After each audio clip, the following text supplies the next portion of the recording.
Well, here I am once again, Jason Bean, February 1st, 2017. At the Senior Center once again. There in the distance you can see some beautiful azaleas. It's a nice warm day, around 65 degrees with a gentle breeze in the sunny southern Central Florida. I wanted to talk briefly today about food deserts. Now, we hear about this a lot in urban areas and inner cities where there is no place to buy groceries. That people have to either shop at convenience stores or take 2 or 3 buses, if they can get a bus, to where they can actually buy groceries. We have a different problem in this area, although it still constitutes a food desert. The nearest grocery store to me is 8-mile round trip. Now, that's not much by automobile, but I don't have an automobile, and honestly I don't want one at the moment.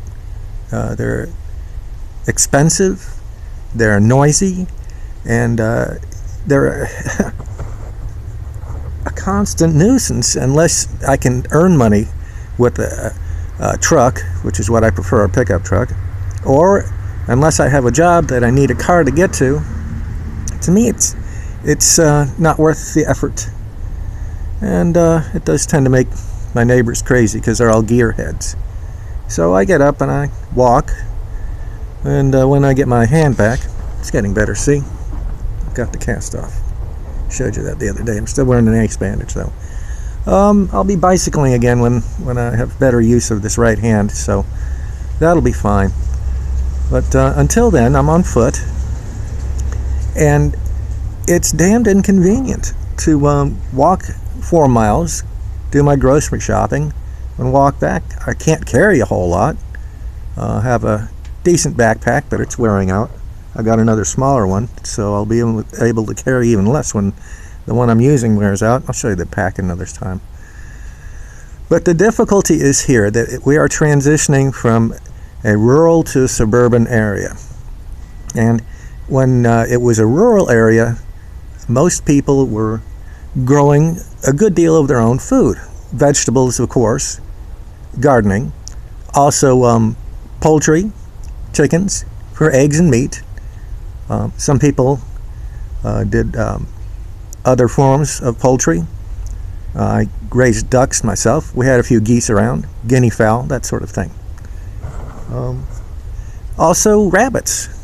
Rabbits were pretty popular for a while. Hardly anybody is doing these things anymore.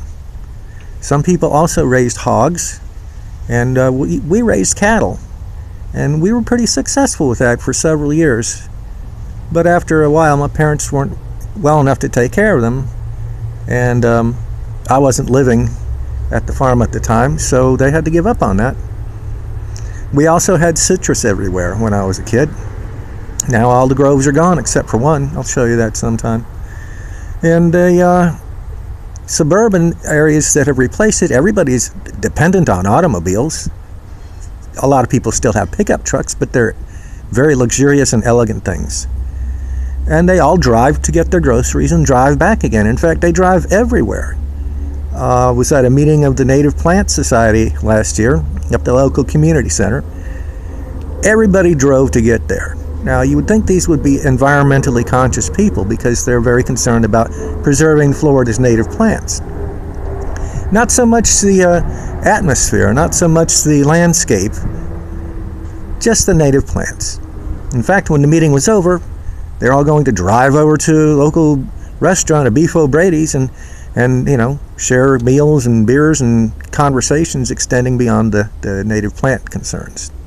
But nobody was walking, nobody was bicycling, except me. I arrived and I left on a bicycle.